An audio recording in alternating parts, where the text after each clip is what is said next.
Hello YouTube, I am live at twitch.tv/KarQ. I'm doing another hot takes week live on stream so that people in the chat can either make fun of the takes or actually agree with them. Let's begin with this week's hot take. For reducing queue times, they either have to A, remove roll open queue or roll queue. They can't still dividing the player base in 2 or 4, including ranked game modes.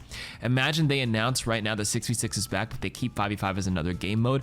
That would be mental, and that's exactly what happened when roll queue was introduced. This is a hot take simply because Aaron Keller did already come up with an article explaining queue times and how it works. And no matter the volume of the player base, no matter how many people with the division of the player base, it's always about the ratio of players. It's the ratio of tank players compared to DPS and support players. You can have 1,000 people, but the ratio is like 10% tank, 50% DPS, 40% supports.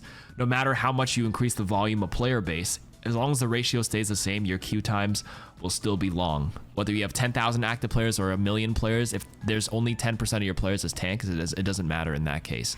That being said, obviously if one is more popular than the other, that's another set of problems we have to tackle. And why the ratio is so low is also another problem they have to tackle, making tank fun to play so that there are more players queuing tank. They try to solve the ratio problem in Overwatch 1 by those priority tickets and stuff like that, but then it introduced a new set of problems with more people just playing the off roles and not really caring and throwing games just to farm tickets so that they can play DPS. DPS is always the most popular role, if I'm not mistaken, is what he said. And yeah, hot take, they should bring back CC. Yes, it felt bad for the player being CC'd, but now it feels bad being anything other than tank against characters you need to CC against.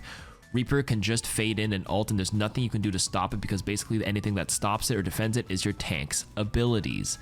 So you're saying tank abilities have CC like stuns, like Orisa's Spear, Doom Punch, Rhine Shatter, Zarya Grav, Sig Flux, Sig Rock, right? Not necessarily. There are other ways to stop Reaper ult. Obviously, some supports have it. Brig can stun it. Ana can sleep it. But other than CC to stop a Reaper ult, you can have invulnerability. It's not really a CC. It's an anti-CC button, which kind of works the same in terms of making Reaper not kill you. You can get gripped out. You can pedal platform him up. You can lamp it. You can Suzu it. There's a bunch of ways besides CCs. And, I think we're at a point where people aren't complaining too much about being chain CC'd as much, especially now that tanks have reduced CC duration for a lot of the stuff. It probably doesn't feel as bad in this current state of the game. And you do need a little bit of it, a small necessary evil to kind of slow down some of the really problematic mobility heroes as well. Could be fun for the mobility heroes if there's 0 CC in the game, but unfun for everybody else if the tracer is always left unchecked and all that kind of stuff. So it's a tough balance to please all the player base. You won't be able to make everybody happy, but I think we're at a point where there's just enough CC and just enough invulnerability stuff. We cap it out at Baptiste and Kiri, Lamp, and Suzu, and I think we're okay because Juno has 0 CC, which kind of means like, it's all right, right? And Alari came out with no CC as well, besides her outburst, which is not much, just speed. And I think we're okay right now. Next hot take, Sombra should be balanced differently for console. With the ability to flick 180 like you can on PC, most of the time she kills you before you can respond to her, especially if you don't have a self-heal or movement ability. Now this is an interesting take because I actually might start agreeing with this. I've never found Sombra problematic, but like there may be something here because every time I do like the Reddit questions every week, there's always somebody complaining about Sombra, and now I realize it's always the console players that complain about it. Mostly due to the limitations of console being able to snap and like kick her out of stealth and being able to like look up and chase. Besides the Zimmers, but those people don't count because that's cheating. That actually might be something. They've done this before where they specifically tune a hero for console to make up for the limitations of controller. I think Ana was a bit more forgiving because there was friendly aim assist, and then Torb's turret did less damage because turret was really annoying on console for some reason. You could be cooking with this, so I actually don't think this is a hot take at all.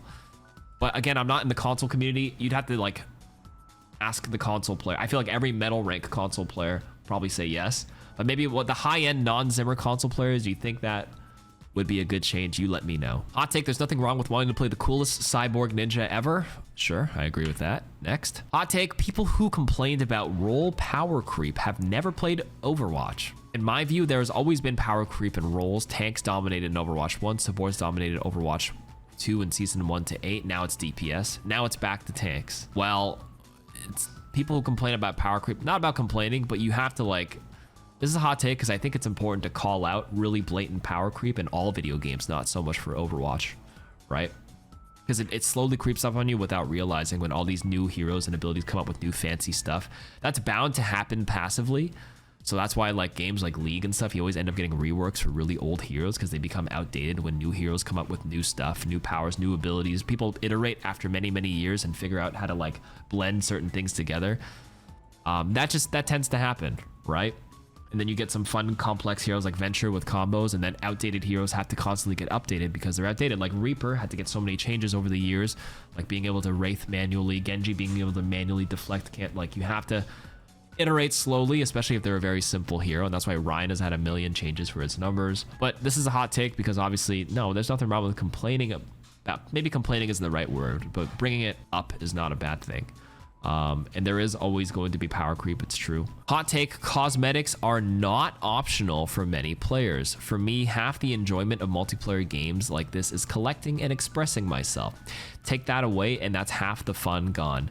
Just because the FOMO isn't pay to win doesn't mean it gets a pass. I mean, it is optional. What? Cosmetics are optional. It's a PvP live shooter game. I feel like you should play Dress to Impress. I understand, like I get it where you like expressing yourself with cosmetics, but there is a lot of free skins available and they move the model a little bit, but like cosmetics are optional at the end of the day. It doesn't actually affect your game. I think you need to hit up Roblox and play that to express yourself. Yeah, play DTI, Roblox. I see it everywhere right now. That's trending. I'm sorry, people in the chat kind of made fun of your take, but you know, I get it, but like, no. Hot take, the daily or weekly challenges make for bad matches. Number one, the all roles challenges causes non-tank players to get tanks they don't even want to play, so they just insta-lock Ball, Hog, or Doom, and not even what it's needed. And they aren't going to be as enthusiastic about winning if they aren't playing the role they want. And number two, it makes quick play more sweaty. How does, okay. Maybe I don't play enough quick play. I literally never look at my dailies or weeklies. Are people queuing specifically to do their challenges on stuff they don't want to play? Maybe. But like, it's fine. It's quick play. And I'm not really sure how that makes it more sweaty. Wouldn't that do the opposite? If they're kind of playing an off role to do their challenges, wouldn't they just be casually playing it? Wouldn't that just make it easier? Yeah, but at the end of the day, quick play is just for fun anyways, right? Quick play is already sweaty with or without challengers, and there's MMR. If you are just like casually playing and not winning when you're playing an off role to do your challenges, your quick play MMR will go down naturally. And it's tuned to you. It's tuned to you. Oh my God.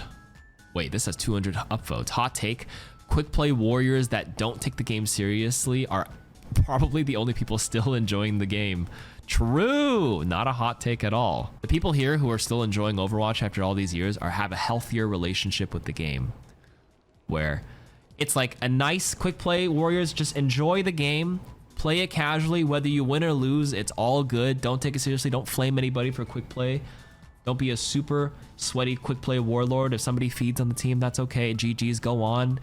Get that dopamine hit by getting those dink sounds when you headshot their Orisa, and then move on with your life. Play with some friends, like have a healthy relationship, and you will enjoy the game a lot more. Right? Ignore everybody else. Have a good time, man. It's only a game. Hot take, Doomfist's Slam, Seismic Slam, is one of the only abilities in his current kit that has almost no impact in the fight besides getting uptime for his passive. I would feel that maybe adding an empowered version of the Slam, shifting the numbers, would be more beneficial than just punch after using the block. What? Doomfist Slam has impact because it's movement. It gets you into positions to do stuff. Yes, if you land it, it does give you uptime for passive, but that's good value. You're getting extra shields. You use it to dodge, dodge abilities, 2, use it for movement to either get you in or out and juke people, and C, it gives you uptime for your passive and can set you up for your punches, set you up for your better blocks. There's a lot of good uses for Slam. It was pretty loaded that they got rid of the slow on it, but like a good Doom knows how to juke stuff with the seismic and get into cover. It's a good ability. Like, look at all the other tanks and tell me which ones have movement like Slam. It can go really far. When you punch cancel into it, you can cross the maps.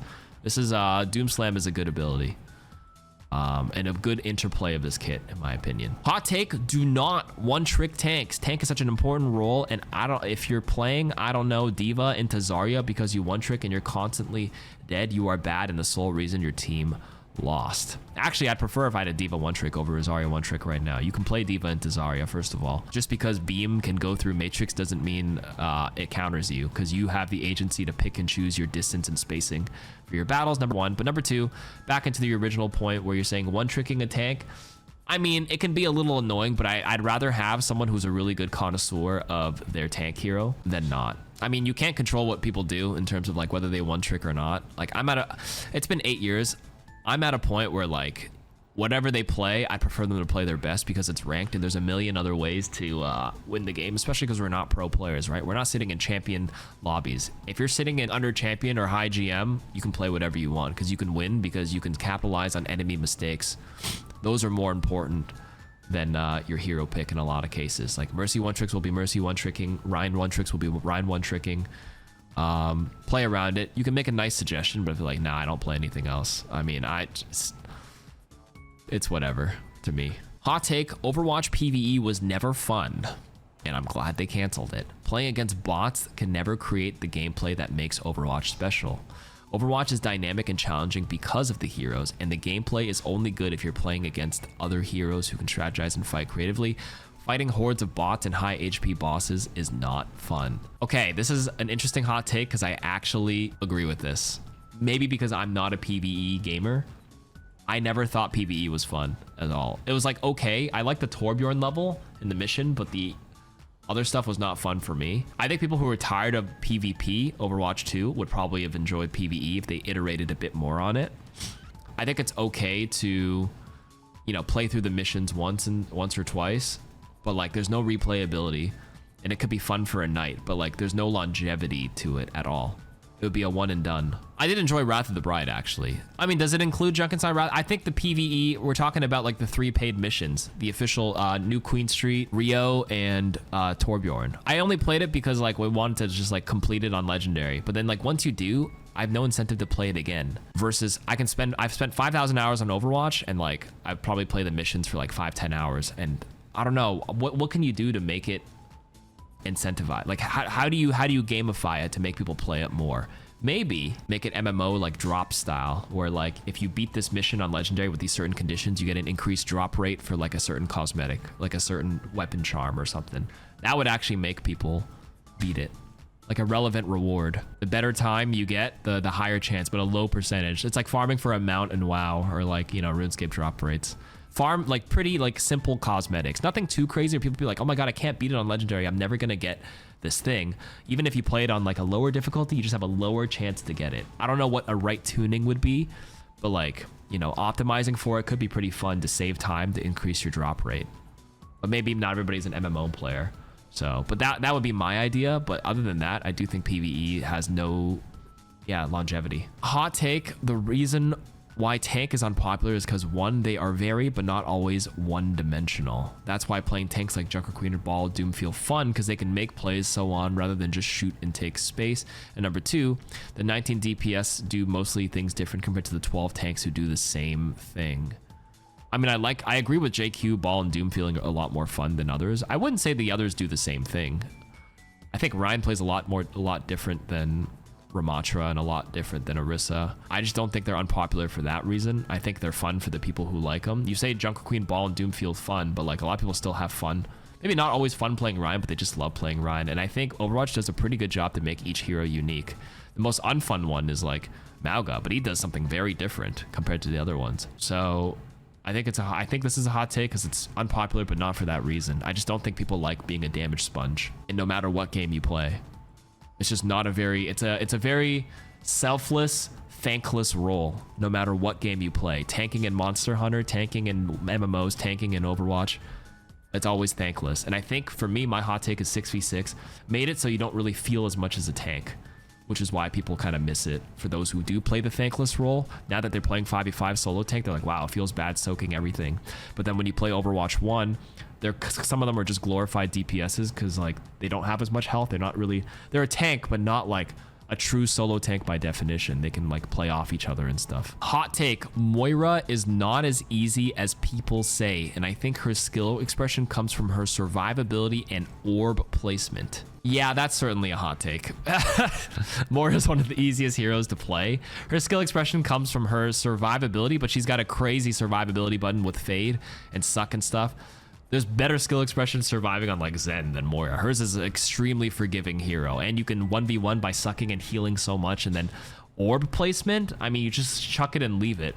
And if you're in a room, you just bounce it up and down. There's not much to it. Hot take, it's not always someone else's fault you lost the match. Sometimes you are the problem. Overwatch players having a hard time admitting they didn't play well and often deflect their poor ability. Not a hot take. This is every multiplayer live service game ever. People will always deflect blame. Sometimes it is your fault. Maybe for that one specific play, but collectively, it's about who fucked up the most collectively at the worst times. That's everywhere, man. Yeah. Life. Okay, that's it for this week's hot takes. Leave some spicy ones in the comments. Up of the ones that you think I should answer next week, so they're easier for us to filter through. And I will see you next week for more takes. Peace.